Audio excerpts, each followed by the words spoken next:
Welcome to the Life's Best Medicine podcast, where we are finding hope and healing one episode at a time. No appointment needed, no rubber gloves, and no coping. Just a healthy dose of life lessons to help equip you for this wild journey we call life.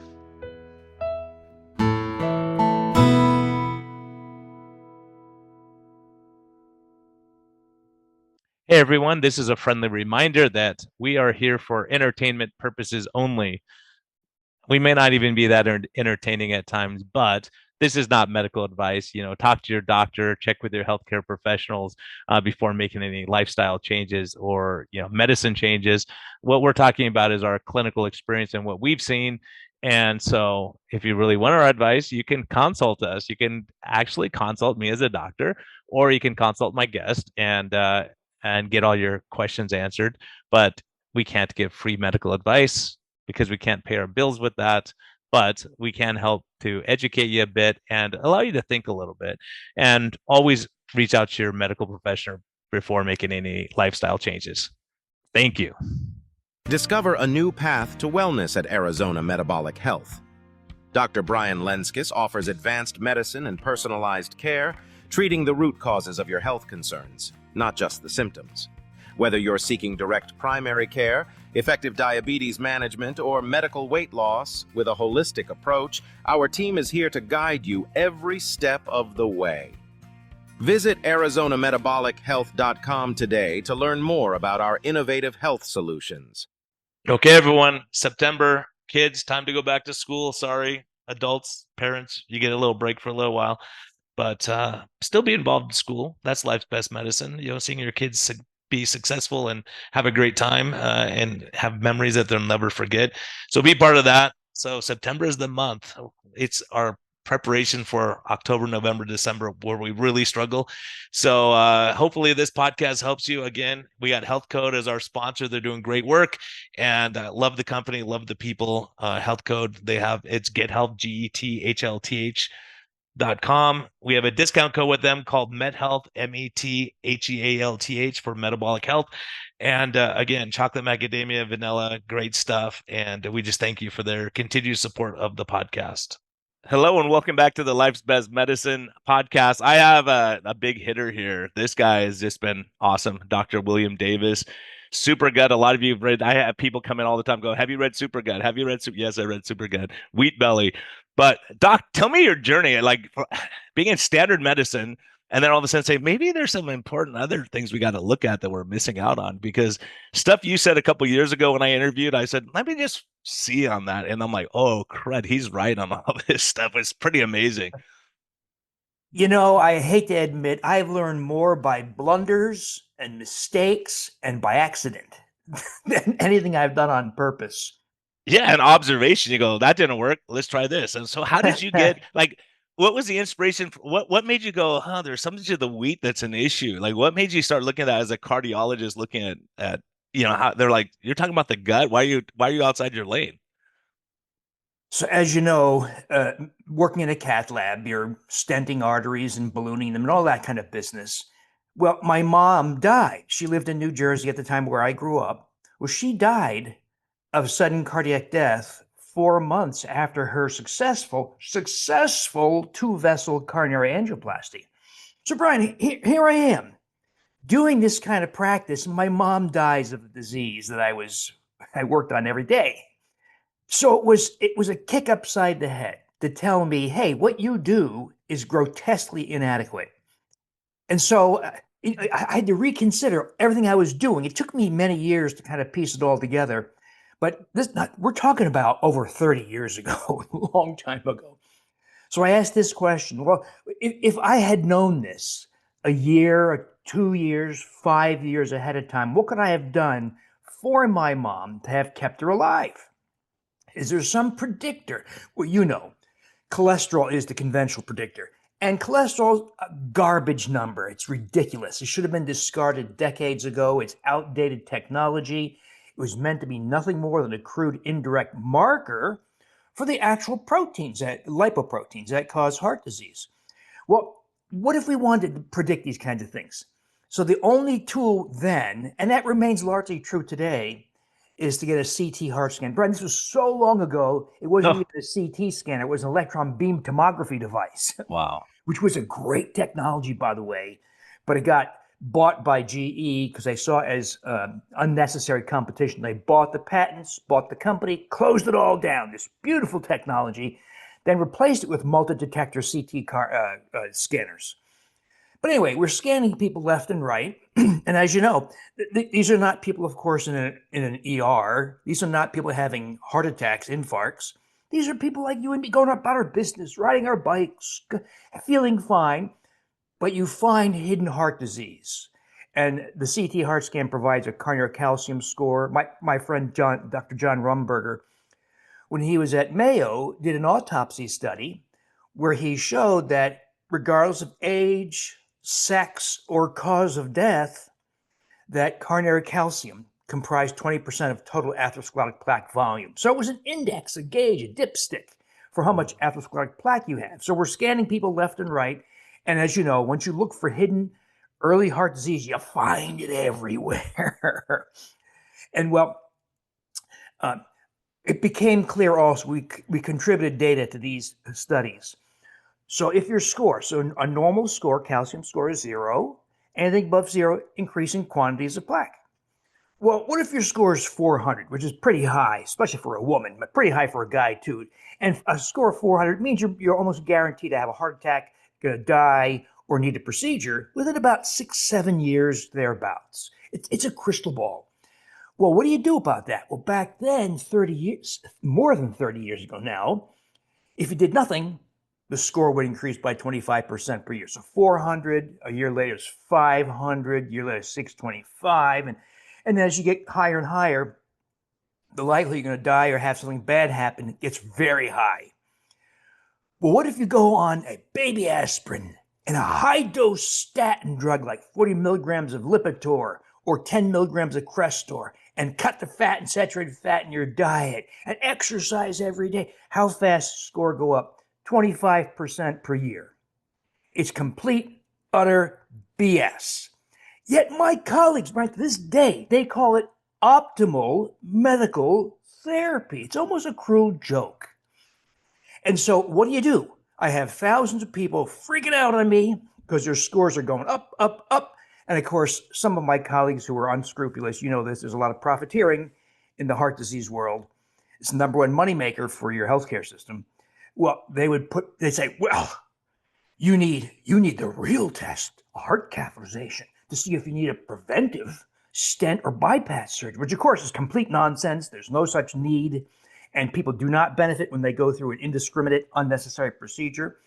Well, how do you put a stop to this? Well, there was a lot of zigzagging and trial and error, and of course, drawing from whatever science we could. And it became clear you could put a stop to that score. It took a while. The first efforts I made slowed down the 25% per year increase to maybe 12%. I thought that was fantastic, right? Yeah. But then I added some other things, like when I added vitamin D. And the way I did vitamin D was a dose sufficient to raise your 25 hydroxy vitamin D blood level to 60 to 70 nanograms, which is typically a dose of 6 to 8,000 units per day, something like that. And it was the first time I saw scores drop. Scores of maybe, let's say, 625 would drop to 380 or something like that. And you could actually see it, even though you're scoring calcium, you can actually see on a CT scan, you can see the other elements there. You may not be able to quantify them precise, but you can see the softer element and you can see the plaque shrink. And so it led to a whole collection of insights. But one of the insights was I rejected this cholesterol testing and instead used lipoprotein testing, fat-carrying proteins. Back then, 30 years ago, there were three methods. There was gel electrophoresis, there was ultracentrifugation, and there was NMR, nuclear magnetic resonance. Today, it's mostly NMR. That's the technology that survived. And as you know, most of our colleagues don't want to be bothered because pharma tells them everything is on statins and LDL cholesterol. Of course, that's complete, utter nonsense. But doing NMR testing, you see very quickly heart disease is a dietary disease. And it's not caused by saturated fat. It's not caused by bacon. It's not caused by butter. It's caused by wheat, grains, and sugars. The only foods that trigger the formation of very low density lipoproteins, VLDL, by the liver, that then leads to the formation of small LDL. So VLDL, small LDL. So someone with coronary disease, let's say a heart scan score of 1,000, or somebody who survived a heart attack, or got 3 stents, or whatever. We do the NMR panel, and you'll see small LDL, something like 2,000 nanomoles per liter, particle count per volume. We go wheat grain sugar free because the science is quite good. 55 clinical trials have shown that small LDL is by far a superior marker. So I'd ask my patients, let's give it a try. Your heart scan score is going up. You have a serious disease. 2,000 goes to 0 or some other very low number. In other words, it wasn't 30% better. It was obliterated. But that's when people would say this, okay, that's great, but you didn't tell me I'd lose 47 pounds and 8 inches off my waist, and my rheumatoid arthritis would be much better, and my psoriasis would recede, my migraine headaches would go away. So I did it for small LDL. I didn't do it to find this broad answer for health issues, but I stumbled. So once again, I stumbled on this, and I had incredible stories. But as you know, when I first started thinking about this, I thought, maybe I'm wrong. I mean, all the dietitians, most of our colleagues, ADA, the American Heart Association, you name it, go through every single one of them, right? they're all wrong. Well, the deeper I dug, it became clear not only was I right, that there was so much science and so many reasons to eliminate this thing that's infiltrated the human diet, wheat and grains, that, yeah, and miraculous things happen. It sounds ridiculous, but miraculous things happen by doing the opposite of what we've been advised to do. It's just mind blowing, And I was just saying when you were talking about vitamin D, I know during the COVID lockdowns, when a chiropractor was saying, "Hey, look, vitamin D, like if people have normal vitamin D, here's all the data, and then they get sued by the federal government for like $50 million. You're like, oh my gosh, to give a supplement that may help you. Like we're grasping at straws at that point. Like, heck, look at that. But low vitamin D is also a marker of poor metabolic health, and that would make sense of why you're seeing the small dense LDL going up. And you say, well, let's try and say let's go against the system, get rid of the whole wheat toast and maybe the brown rice and all these things that we think are healthy, and then the patient gets healthier. Yeah, it's just mind blowing, that. And then, so how do you go from that to start saying, let's look a little deeper at the gut microbiome and see what's going on with that? So the basic efforts, most of the efforts were just trying to put a stop to that rise in calcium scores. It became clear that we had to go further. The diet was a big start. But as you point out, there's a lack of nutrients in modern life, like magnesium, because we have to filter our drinking water that removes all magnesium. Iodine, not so much where you live, but I live in the Midwest, where this used to be called the goiter belt. Iodine deficiency has been a problem for humans for as long as humans have walked the earth, until iodized salt came along. But people have been told to cut their salt, which, by the way, is wrong. But anyway, that's a different story. So we supplement iodine, omega-3 fatty acids, because no one wants to eat brain matter anymore. And it's hard to get all the fish you'd like because it's got mercury. Shellfish has cadmium. And so we added some nutrients that, when combined, synergize to minimize insulin resistance and inflammation. And that, by the way, those two processes, which as you know are ubiquitous, they're everywhere. The vast majority of adults have it, even teenagers. Those two processes, insulin resistance and inflammation, are also amplifiers of that VLDL production process in the liver, so-called de novo lipogenesis, making new fats, in this case from carbohydrates and sugars, like the amylopectin A of wheat and grains. The liver is very good at this, taking the amylopectin A of wheat and grains, or sugars like fructose and sucrose, and converting them to those VLDL particles. And so when you have insulin resistance and inflammation, which is everywhere, it amplifies that process and it magnifies the expression of VLDL and small LDL. So it led to adding some of those nutrients. Then it also became clear that even that was not complete. So it became clear what we were dealing with was small intestinal infestation with fecal microbes. E. coli, Campylobacter, Citrobacter, Pseudomonas, Proteus, blah, blah, blah. These are fecal microbes that have been allowed to overproliferate because of our exposure to antibiotics and probably other things like glyphosate, the herbicide, which is also an antibiotic, probably processed, ultra processed foods with preservatives and emulsifying agents. Well, anyway, when you have the small bowel infested with, so 24 feet of small bowel, colonized by fecal microbes. And these, of course, the so called gram negatives, as you know. And gram negatives have a very specific component in their cell wall called endotoxin or lipopolysaccharide endotoxin. And they die. They only live for a few hours, unlike us. They live and die, and when they die, they release that endotoxin that gets into the bloodstream. The small intestine is very permeable. That's where we absorb nutrients, of course, vitamins, minerals, amino acids, etc. So that endotoxin enters the bloodstream, but it enters specifically the portal venous system, as you know. That's the venous system, of course, that drains the gastrointestinal tract and goes right to the liver. And your poor liver takes a beating from this portal vein endotoxemia. And so the liver, when it gets hit with a lot of this endotoxin, it amplifies production of VLDL particles. So we had this perfect storm creating the particles, the lipoprotein particles that create heart disease. And so it became clear. Now, the thing is, you do this. So I did this a lot for coronary purposes because that's what I was doing. But all kinds of other great stuff happens. You lose abdominal fat. You lose weight. Your triglycerides come down. Your fatty liver recedes.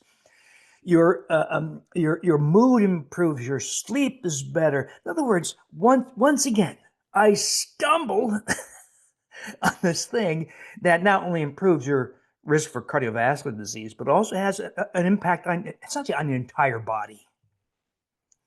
Yeah, it's incredible. I mean, I kind of stumbled on that same when I'm hearing you use these terms. I'm like, oh my gosh, because stuff I want to show you is like some of that, like even back then, you go, Brian, I know it's going to be a problem because I asked you specifically, I go, what do you think about the carnivore diet? Do you think there may be some issues? And you said, I'm kind of concerned about acromancy. I don't have data on that yet, but acromancy, if you starve it too much of starch and sugar, is going to start eating the mucus layer of the colon. And that could be an issue for people.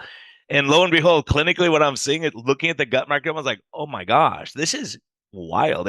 And so I know it's not politically correct for a lot of my friends who are carnivores out there, but I'm saying, look, I don't know if it's the cause. I don't know if you already had bad gut already and you went carnivore and you felt better because you took out all the processed food and sugar and all the weed and everything else, but it didn't fix the problem somehow. And so I had as of today, I have 9 patients who've been carnivore and they're young. They're like in their 40s and early 50s with C. diff colitis. And I'm like, why am I seeing C. diff Wow. colitis in with minimal antibiotic use? Not they weren't on Vanco and all this stuff for 2 months or anything like that.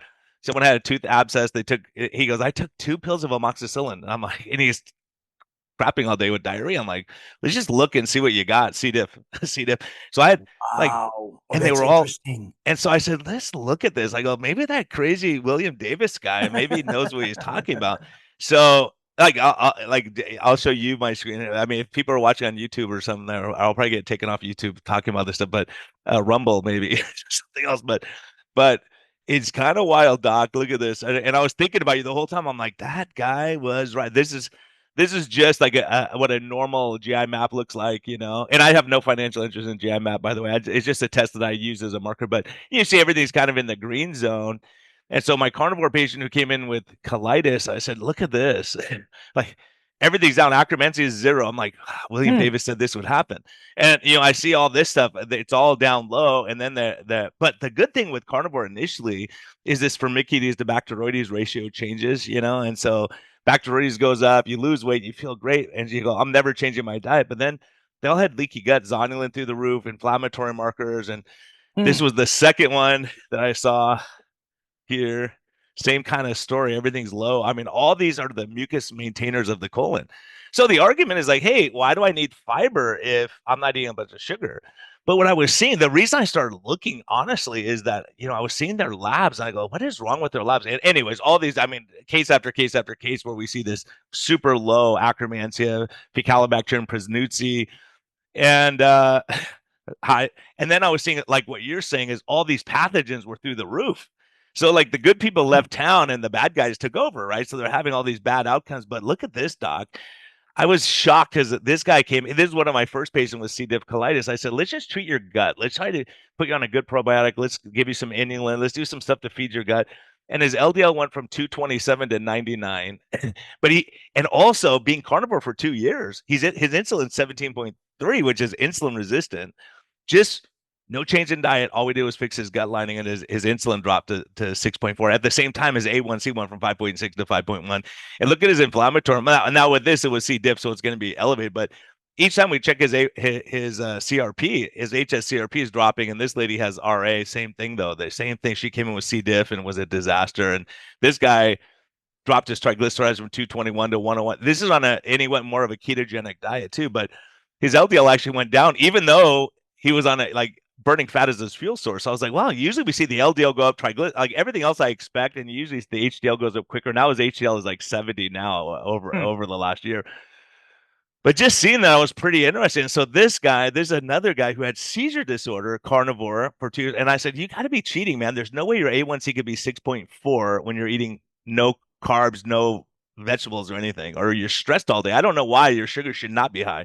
And so when we look, this is you can see Akkermansia is 0. All these are super low. And everyone listening, I apologize, but you can check it out online. But look at this is 5 months apart. Look, his Akkermansia is up here. All of his stuff got better, and all of his inflammation, everything got better. So I was like, he didn't change his diet. All he did was add in a little bit of fiber to feed the mucus layer of the colon. And I'm like, William Davis was talking about all this stuff, and it's really fascinating when you see it, like actually see the numbers and you see the clinical improvement. You go, wow, this is something we're missing. Why not? If you're a carnivore, just add a little teaspoon of inulin every once. It costs you $20 for 6 months supply, right? On Amazon. Don't you cringe to think what we didn't know just a few years ago? And now it's become clear. Not that we all have the answers, right? There's still many lessons to learn in the microbiome, but it is so powerful and even more interesting. It's not just, Yeah. as you know, it's not just the gastrointestinal microbiome, it's the oral microbiome, it's the airway, it's the urine. The bladder has its own microbiome. Who would have Well, thought? and not only that, what you're talking about too with the small intestinal bacterial overgrowth stuff, and you go, okay, all these people, how many people are on PPIs, antacids, and your stomach is supposed to be acidic, and then all of a sudden their pancreatic function goes, their digestion's jacked up, and you go, gosh darn it, how do we reverse this ship that we're on? Yeah, the PPIs, especially because you're right, because we're seeing. I'm sure your listeners may be aware of this, but when you lose stomach acid, which is a barrier to both the descent of oral microbes as well as the ascent of fecal microbes, and your stomach and small intestine become this rainforest of unwanted bacteria. And of course, now there's some data out of Germany telling us that the PPIs are not only inhibitors of stomach acid, which is a problem, but they're also antibacterial themselves. And so it's like taking an antibiotic that also opens the door to infestation of the small intestine. I mean, the crazy thing is, of course, we all thought they were very benign drugs. Oh, stay on it for your acid. Yeah, just take it. Like no one comes off those ever because they go, no, I can't. If I do, I'll be miserable. Yeah, we're in quite a conundrum, and it's so interesting too. Like after looking at this, because I'm looking at obesity, these 3 short chain fatty acids. We have 0. Like as a matter of fact, in our diets, like what are our dietary sources of short chain fatty acids? Which is the gut microbiome. These guys who make the mucus layer convert it into the short chain fatty acids, which is butyrate, acetate, and propionate. And you go, where do you get it? Sauerkraut, vinegar, butter, right? Swiss cheese and full fat yogurt. And it's a minimal amount. You go, wow. If you're not eating any of that, where do you get your short chain fatty acid, which also gives us satiety? So I was like, could we be causing that stuff to get worse if we don't have those short chain fatty acids to, like you said, keep the lipopolysaccharides out? Plus, these same guys, Akkermansia, Bifidobacterium, Lactobacillus, all those guys digest the lipopolysaccharide in the gut and poop it out instead of absorbing it. And so if you have leaky gut and you're not digesting those guys, oxalates go up, histamines go up, and it's pretty remarkable how much the diet can impact cardiovascular system and also lipopolysaccharides. And there's another one I had never heard of. You may know about it, but it's called IMP, and it's a metabolite. Nick Norris just posted on it. It's a metabolite that when you have dysbiosis, it goes way up. And guess what? Atherosclerosis is associated with dysbiosis. And so they took this IMP and they injected it into mice, and all the mice got atherosclerosis with totally normal cholesterols. And you go, oh, that there must be something to this stuff. Yeah, I don't think you want that leaking into your body all the time. That's great. That's good to know. Yeah, it's wild. And you go, gosh, what do you do? What do you do? You want to make sure, like, what do you, so now that you've been around for a while doing this stuff, what are you saying? Okay, here's a heart healthy diet. Here's your best, gives you the best odds. Well, of course, avoid any foods that trigger formation of VLDL and small LDL. Mhm. It's really just wheat grains and sugars. Fat doesn't do it. Address those nutrients that synergize to minimize insulin resistance, and then address the gastrointestinal microbiome. That of course, is the toughest part because I think so many of us have done so much damage to our gastrointestinal tracts. I talk to people who say, I was on antibiotics for 5 years for my acne or some other reason, and they have rip roaring SIBO. They have such things as food intolerances. Of course, these are the people who say, I have a list of 8 foods I can tolerate. Yep. Everything else I can't eat, which of course is so unnatural. Or they have fat malabsorption. They see fat in the toilet after a bowel movement. Um, or they have unexplained phenomena like sleep disruption, nightmares, anxiety, suicidal thoughts.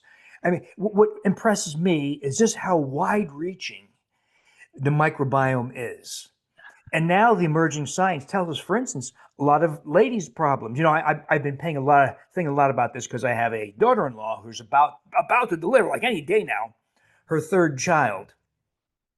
Now this is a woman, late 20s, uh, celiac disease, but otherwise great health, who has a gastroenterologist, an endocrinologist, a rheumatologist, a primary care doc, a functional medicine doc, um, uh, and a few others. In other words, no shortage of resources. And I said to them, did anybody tell you all the things you could do to reduce the likelihood of premature labor? He said, no, no one mentioned it. And my son asked the obstetrician, hey, what's the role of probiotics? She said, oh, they've been proven to be ineffective, which of course is the farthest thing from the truth. Pregnancy and early delivery and infant health is a huge opportunity for microbiome interventions. So one of my Yeah. favorites, of course, is Lactobacillus crispatus. That, of course, is the dominant microbe in the healthy human vagina that many ladies have lost because, like Lactobacillus rhodori and other Lactobacillus species, very susceptible to common antibiotics. And if a woman loses crispatus, not only is she more prone to yeast infections, candida, but also bacterial infections and more prone to premature labor because it's presumed that inflammation of the cervix causes premature relaxation and release of the child. So just that one thing, huge, by the way, great preliminary evidence that it may be a player in prostate health. There's not a whole lot we can do about prostate health, but there's several bits of science coming out that I think are shining light on what to do for prostate health. One is that 70% of men, by prostate biopsy, 70% of men have prostatitis, even in the absence of symptoms, not bacterial, just inflammation. And that almost 90% of people who have prostate disease have SIBO, which is shocking. I would have said, no, we don't have, SIBO is really a big deal, but it's the rectal microbiome. Because as you know, when you do a rectal exam, a prostate exam, it's right there. Yeah. So I would have said, no, it's the rectal microbiome that has a big role. And maybe translocation, bacteria migrating from Hmm. rectum into the prostate. And that's probably a real issue too. But it's Hmm. become clear that SIBO is a big issue. And, Wow. and maybe loss of crispatus, men who have prostate disease, whether it's prostatitis BPH or prostate cancer, have no crispatus. Men with healthy prostates have crispatus. Well, that doesn't prove cause and effect, but it kind of smells like it, right? Yeah, and we're seeing that. I mean, we're seeing the same thing if you look. And this is the other thing I started getting concerned about is when you see any disease process, like when we look at Parkinson's, they have a narrow gut microbiome, right? And dysbiosis, dementia, diabetes, obesity. You look at it, you have like, when would it ever be beneficial to have a narrow gut microbiome? Because if you're only digesting two things like meat and eggs, then you go, okay, what do I need the other guys for? But those guys all play a role. They have a huge role in maintaining that gut. Because the whole reason we're like what you talked about initially, we're making these lifestyle changes to decrease this chronic inflammation, right? Help with our brain mental functioning, protect our hearts, prevent diabetes, which we know is the leading cause of all these things.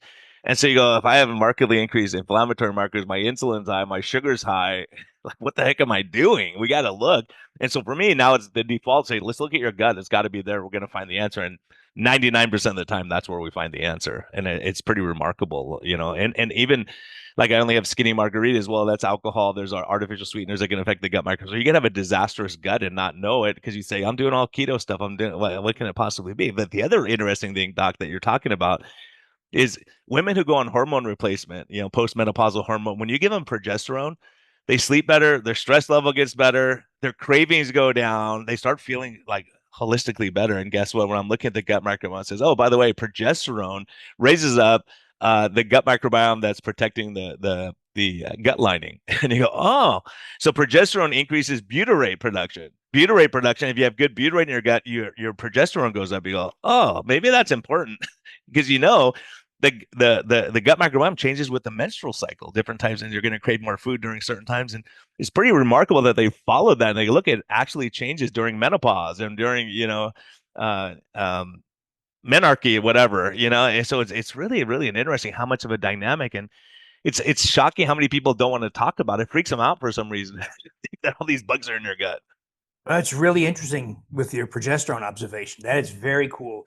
Also tells us how often we suspected things, but now it's becoming so much clearer why these things happen. Yeah, and I think the other one that would be interesting, I'd love to hear your take on it, is the effects of stress on all this stuff. Like when people are on chronic Big, life stress. yeah, big, and I think it's among the toughest things to manage. If I said, Dr. Lenski, I'd like you to eliminate stress in your life. Yeah. Oh, good luck with that, right? Yeah. So, but it's clear that stress is a major driver, probably via a number of mechanisms of both bacterial dysbiosis in the colon and the small intestine. And I think also the science is not well sorted out, but also fungal overgrowth. I just see that anecdotally, that there's a lot of fungal overgrowth. I don't know how much is colonic versus how much is small intestinal, because that area is just so It's poorly hard. Yeah. Yeah. studied. Yeah. To prove fungal overgrowth in the small intestine, there's no easy test. It requires upper endoscopy with aspiration of the duodenal or jejunal contents. And so not many people want to do that. There's only a handful of studies looking at that. But I believe we could argue that fungal overgrowth is a big problem. And we're getting hints of that, like Ruth Alonso's data from Spain. Her group is the one that looked at the brains post-mortem of people who died in car accidents or tumbled down the stairs or whatever. And of course, she finds no fungi in the brains of young people. She finds a moderate quantity of fungi in the brains of people who were just older but died of other causes, like in their 80s. And then brains filled with fungi in people who died of Alzheimer's. Now, is that proof of cause and effect? No, no. Tough thing to prove, and most living people would not submit to a brain biopsy. But I worry about that a lot because we now know people with dementia or Parkinson's or Lou Gehrig's disease and other have plenty of fungal species in their brains. Porphyromonas gingivalis, an oral microbe. Fusobacterium nucleatum, another oral microbe. And by the way, those microbes are also in the prostate. What the hell are they doing in the prostate? As well as Cutibacterium acnes, a skin microbe in the prostate. What's it doing there? so I've called the prostate the grand central station of the microbiome. Everything seems to transact. Gosh, Microbes this is all so parts of the interesting. body. It's so interesting you're saying this too, because one of my patients, I got his records before I saw him, and I'm looking at his PSA score was like 14, 12, 8, 6, keeps coming down. I'm like, so I meet the guy, I'm like, did you have radiation? What'd you do to your prostate? And he goes, no, I went carnivore. So he's eating mostly meat, cut out all of his processed food and sugar. And his PSA score drops. It keeps dropping and we checked it again. It dropped again. Wow. I'm like, this is crazy. I mean, I would be freaking out if I was your urologist. And I guess they checked it and said, everything looks good. You just have Hmm. inflamed prostate. So who knows how much was gut microbiome that he's getting rid of, that he's making these changes. And it's funny because I started talking about the microbiome and he said, you shouldn't talk about this stuff at all. There's no science. And I go, why just, I don't make any money off the test. If you want to get the test, we'll see, guess who's taking fiber now? Because all of his gut microbiome was jacked up. I mean, all the stuff that makes the mucus layers, like you lose that. That's why you're inflammatory. And he's feeling so much better. So Hmm. it's just amazing. You go, look, I can't. I mean, what happens, I think, ultimately is we get tribalistic. Instead of saying what works for you, like, what Sean Baker or other carnivore guys are doing, it's working for them. So you can't argue with them. It's working. But some of those guys, like Paul Saladino, now eats honey and fruits and all that because he looked at his gut and said, oh, I'm depressed and anxious and inflamed. Maybe I need to change something. And so he did. And people got upset with him for feeling better. Yeah, yeah. We are. The great thing is we're learning these lessons very quickly now, both with the pace of science as well as the kind of the crowdsourcing of wisdom and observation. So I cringe to think the things we were talking about 20 years ago. We didn't know anything back then. I, But we thought we did, right? We said, "Oh, cholesterol. That's what it's going to harden your arteries and all these things." And like that was just the mindset. And it's even when there's what the amazing thing is when there's evidence to the contrary. There's a study that was done in the country of Colombia. They took everyone who had a heart attack, and so they looked at the LDL, total cholesterol, and it was the risk ratio was one. I mean, no, you couldn't look at that as a predictor of having a heart attack. But when they looked at insulin levels, it was a 700% increased risk of heart attack with a high insulin. You go, insulin resistance, exactly what you're talking about. The insulin resistance problem, your high triglycerides, low HDL, you get this metabolic syndrome, and that puts you at major risk. You look at LDL, it's way down at the bottom of the list, but that's all we talk about because we have a drug for that. Everything else is lifestyle. yeah, that really irks me. That we still, even to this day, even though cholesterol should have been discarded really decades ago, it's still the dominant. In fact, you and I, if you're in practice, are held up to this standard. Why aren't you prescribing statin drug? It is the prevailing standard of care. And you can't argue with these people. There's too much money, too much science, too much pseudoscience behind it. There's a so I often say the real tragedy of the whole cholesterol conversation is that it took everybody's attention away from the real causes of heart disease, like that calcium score. I've reduced calcium scores dramatically numerous times. I've only published some of those data. I need to do a better job about that. But it's easy to reduce a coronary calcium score, even though statin drugs do not have any effect. If they have any effect at all, we have about a half a dozen studies now that show that statin drugs actually increase the pace of increase of the calcium score. And of course, a dramatic increase in risk for type 2 diabetes and insulin resistance. And they're garbage drugs. But that didn't prevent pharma from making hundreds of billions of dollars over the last couple of decades. And the other thing is that we talk about the extrapolation of these studies and where they if you had the first event, maybe well, if you had the first event, you're probably metabolically sick to have the first event in the first place. So there's benefit to that. And we say, well, if you're diabetic, so if I have someone who's diabetic and their A1C is 11 and they're not going to change their lifestyle, you say, okay, I'm protecting myself more than you with a statin drug because I'm going to get sued because you have all the risk factors to have a heart attack.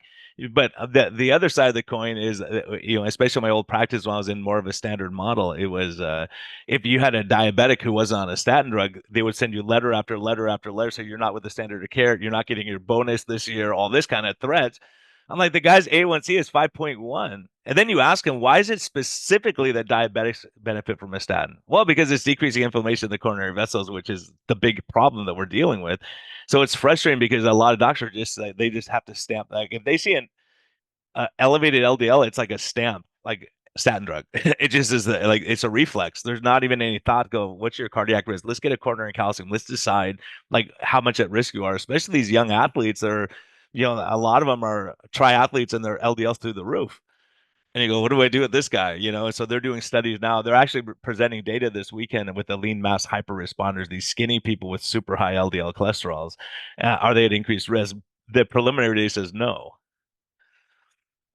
I tracked a bunch of those people years ago, and did side by side NMR, lipoprotein testing, and conventional LDL, cholesterol testing, including the free to well calculated LDL cholesterol.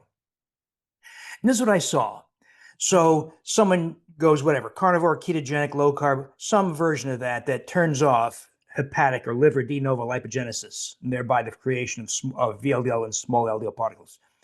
So what I saw was, and this is actually borne out in the evidence as well, people like Ron Krause at UC Berkeley, as you go in those diets, LDL cholesterol, calculated LDL cholesterol goes up. But the actual measured, NMR measured LDL particle number goes down. So there's a divergence. Because as you recall, LDL cholesterol is not a real number. It's a fairy tale. It's a fictitious number. That's why when you look at the cholesterol, it says in parentheses, calculated by the free to well calculation. And that calculation falls apart when you make a diet change like that. And it actually diverges more from the real number. So a real easy trick. If you want to convert, pardon me, an LDL particle number by NMR, pardon me, No problem. to an LDL cholesterol equivalent, just drop the last digit. So for instance, if your LDL particle number is 2,000, drop the last zero, it's an LDL cholesterol equivalent of 200. It gives you kind of an idea. But you'll see the LDL cholesterol, the real cholesterol, go up to 340, while the LDL particle number is equivalent of 200. You'll see that happen.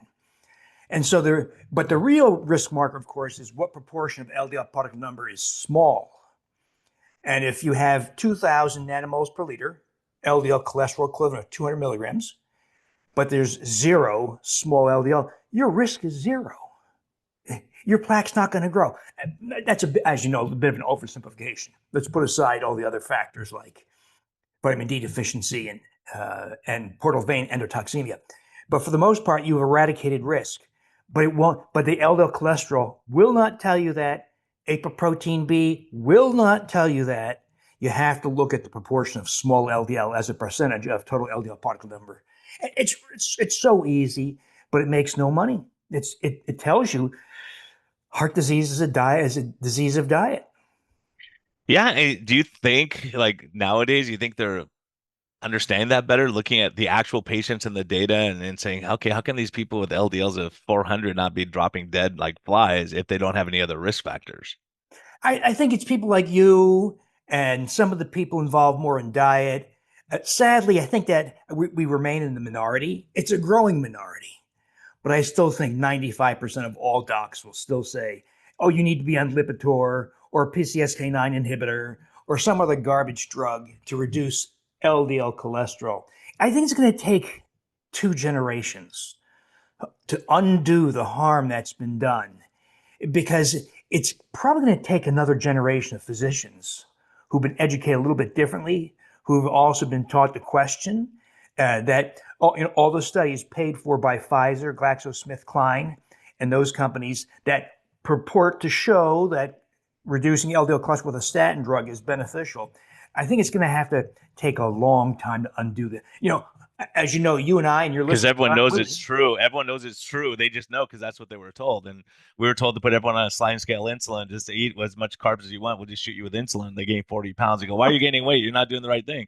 And so, yeah, there's so much this prevalence in medicine. We're followers. So we don't want to step out of the, as we talked about before we were recording, and you step out of the line and you get in, they'll come after you, and it's hard to defend yourself against these guys, like because they have endless resources with our tax dollars. You have to raise your money to get an attorney to fight whether vitamin D is good or not, or silly things like that. You think, wow, it's like, what's the harm of taking some extra vitamin D? I mean, is there harm of adding a little fiber to your diet? Are there harms to this that we've seen? You go, okay, the risk outweighs the benefit, or the benefit outweighs the risk, and you go with that. But it's just amazing the mindset of looking at that. Like for me, when I first saw this study on the Colombian heart attack, I'm like, holy cow. I go, that's nice. But the guy presenting it is an engineer. He's not a practicing doctor. I go, I'm the one who's going to be in court, and these guys don't understand the science. And he goes, Brian, go back to your practice. Take everyone who's had multiple stents, cardiac events, stroke at a young age, and check their insulin level. It's going to be elevated. If it's not, call me and I'll never talk about it again. I was like, I went back and looked. I never checked the insulin before that. And I started looking, I was like, all these people, even if they're thin, had super high, they were metabolically sick, even though they didn't look like the typical, like you would think a diabetic would look, right? And so you start looking at the metabolic health stuff, you go, oh my gosh, it's pretty crazy. And you look at India and China where they're not obese, but they're getting coronary disease and diabetes like crazy because they don't have the subcutaneous fat like we have. And then the other one I wanted to ask you, because you alluded to it when we were first talking before we recorded, was your take on the GLP-1s that are the all the cardiologists are saying it's a miracle drug. Everyone's like, lined up for this stuff. I'm shocked it ever got approved by the FDA because they did not request long-term outcome data after cessation of the drug. So there's a whole bunch of problems with these drugs. Put aside the risk for thyroid cancer and bowel obstruction and nausea and vomiting. Put that aside. Those we got to Yeah. accept. They do work. So we know that, let's say your wife pays $12,000 for a year's worth of Wegovy or Manjaro, and she loses 40 pounds. So looks good, right? But of those 40 pounds, we know with good evidence that about 10 pounds is muscle. And that's a lot of muscle to lose. Yeah. So when she stops it, like the best illustration is the Wilding study from the UK, where there was 2.4 milligrams of semaglutide for 18 months, a lot of weight loss, stop the drug. Most people can't afford those drugs forever, nor do they want to tolerate the side effects forever. So they lost 30 pounds fat, 10 pounds muscle. They regain typically 32 to 34 pounds of fat, almost no muscle. They're now more insulin resistant. They're now more likely to be a type 2 diabetic, pre diabetic, hypertensive, fatty liver than they were at the start before they lost the weight. And when you think about 10 pounds of muscle loss, for example, it means that person's been set up for a future of fractures, falls, frailty, loss of independence, and probably, if we believe the large data sets like NHANES and Epic Norfolk and some others, about aggregate 50,000 people, people who lose weight by these kinds of methods die several years younger.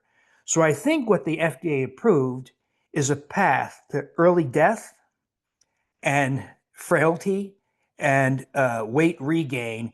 Yet in the process, pharma benefited to the tune of billions of dollars.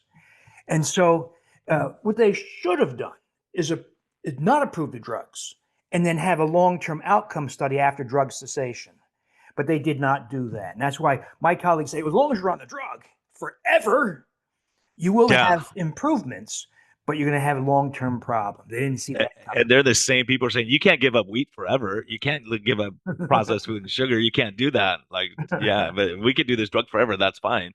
And now they're giving it to 9-year-old kids. They're approving it in the obesity realms, and you go, oh my gosh, what's the long? Exactly like you said.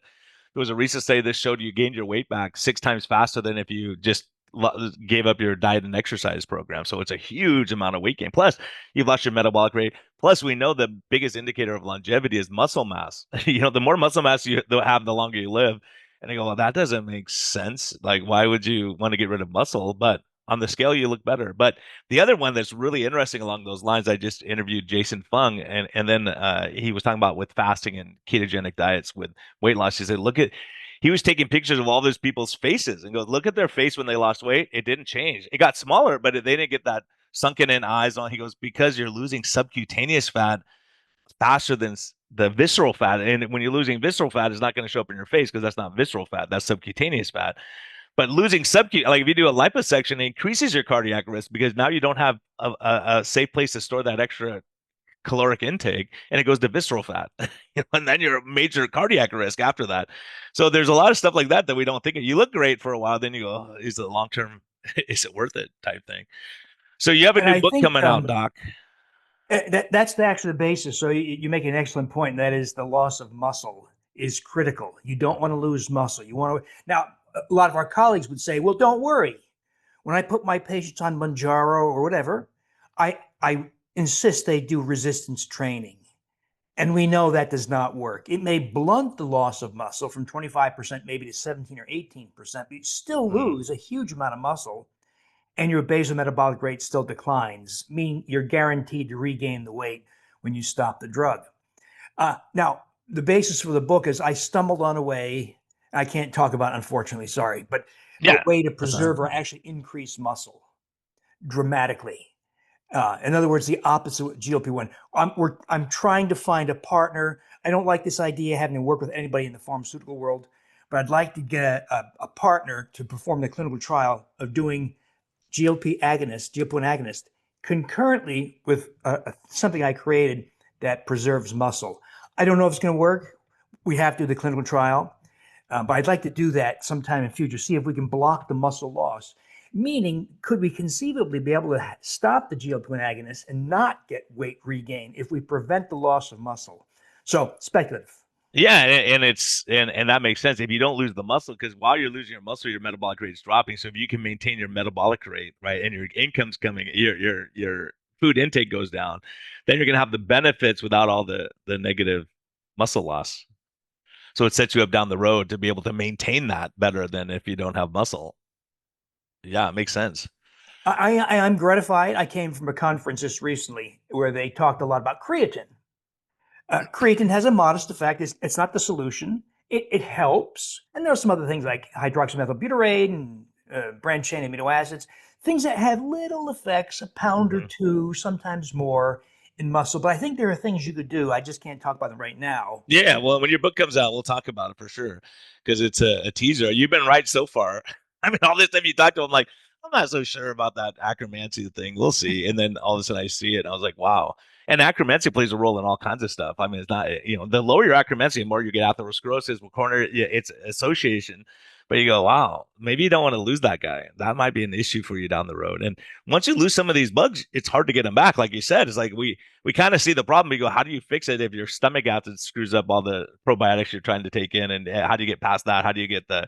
And so part of it is saying, hey, look, if I take inulin, it can get through the stomach acid and get right down to where it wants to feed those guys and let them make what I want them to make, this short chain fatty acids that are going to protect us and protect your brain. And we're seeing that low short chain fatty acids and dementia, Parkinson. It all comes back to the gut again when you start looking and go, man, like it's almost scary where there's people who can look at the gut microbiome and say, oh yeah, this person has Parkinson's. Without any clinical information. Oh, this person is depressed. This person has this problem. They're obese. And then you go, wow, just from that, just from looking at that. So I think in the next 5 years, we're going to have a lot more information. We'll have to rerun this again and see what we were right about, what we're wrong about. But it's very interesting, especially when you look at it. Is even vinegar acetate, right?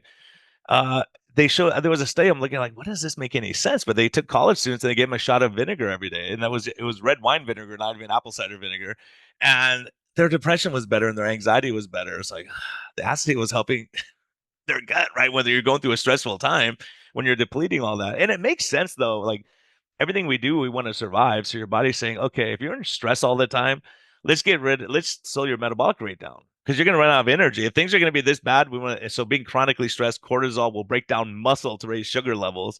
And you go, well, that's not a very good trade off if muscle is one of our biggest indicators of longevity. So I think we're going to learn a lot more about all these impact of why does stress do, because I have people who are trying to watch their diet and they go on vacation to Italy and they lose weight. They're like, how do I lose weight? I would like walk maybe more, but the food's different. Your stress levels, there's a lot of factors involved in this stuff. So hopefully we can put it all together, Doc. It sounds like you're on the cutting edge of all this. One of my concerns is we don't want this to be excessively complicated for people to do.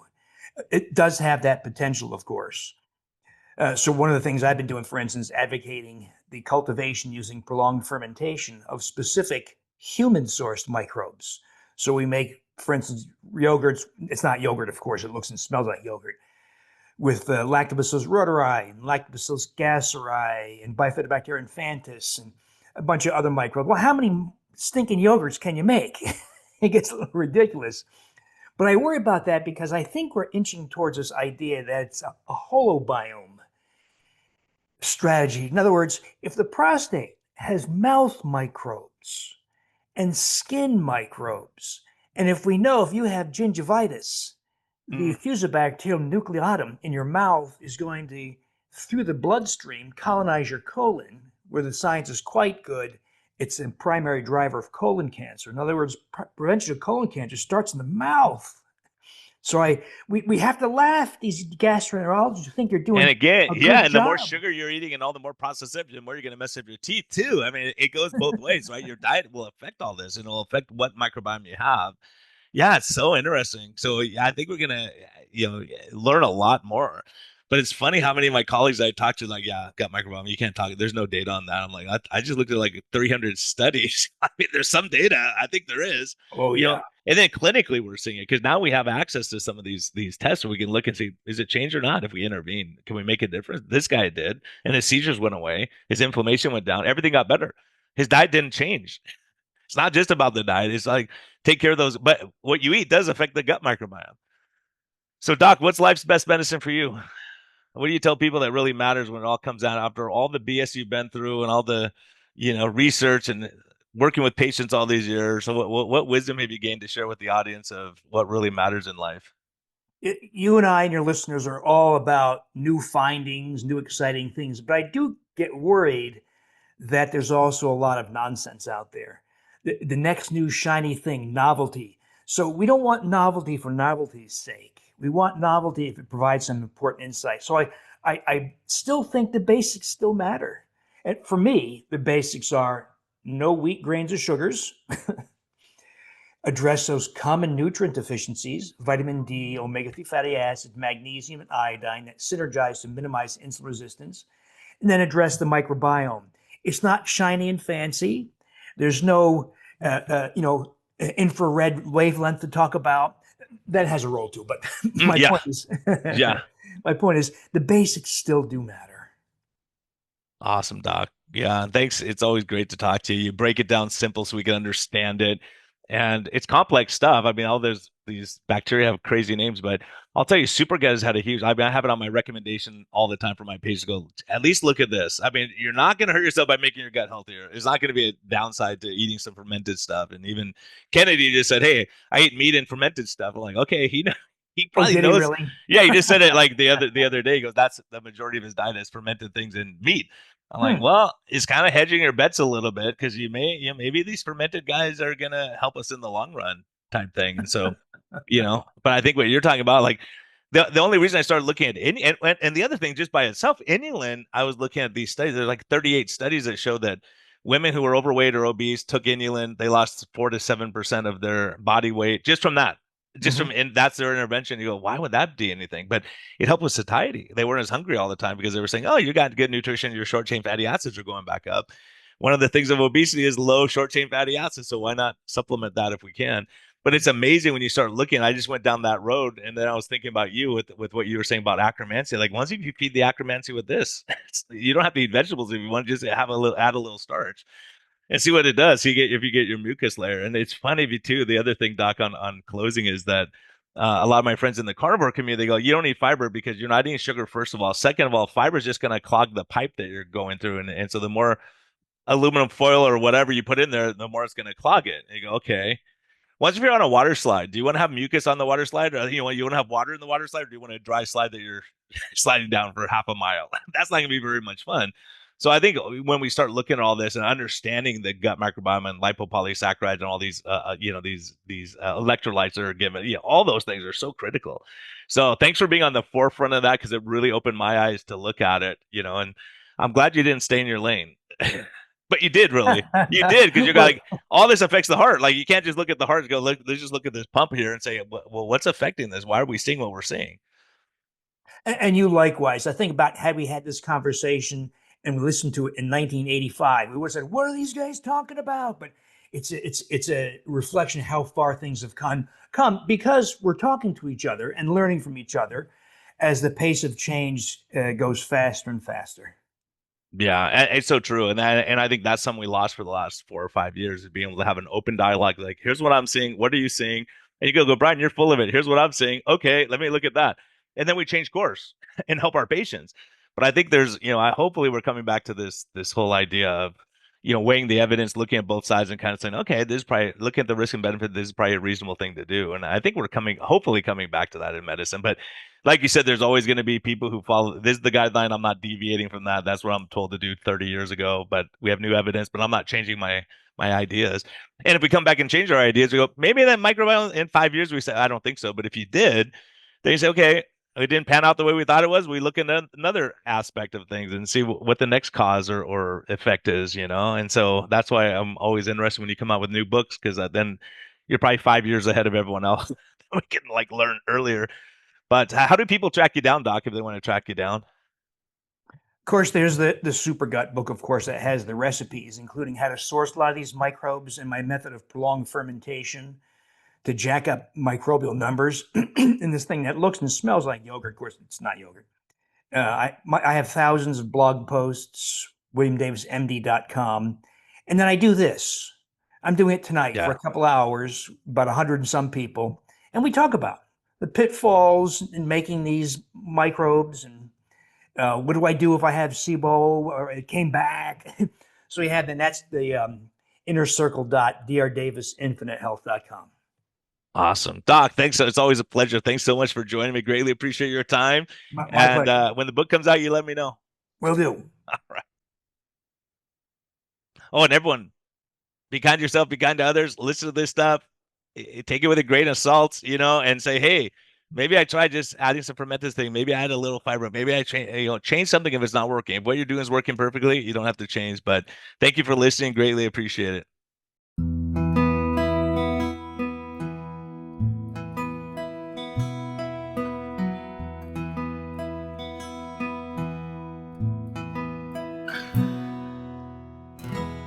Thank you for listening to this episode. We greatly appreciate your support. We would greatly appreciate a positive thumbs up on all of the platforms like iTunes and Spotify or wherever you're listening. And we just thank you for our Patreon supporters. We greatly appreciate your help in getting this message out. We think there's a lot of important information. And hopefully this helps you. Have a great day, and thank you for listening, and thank you for your support.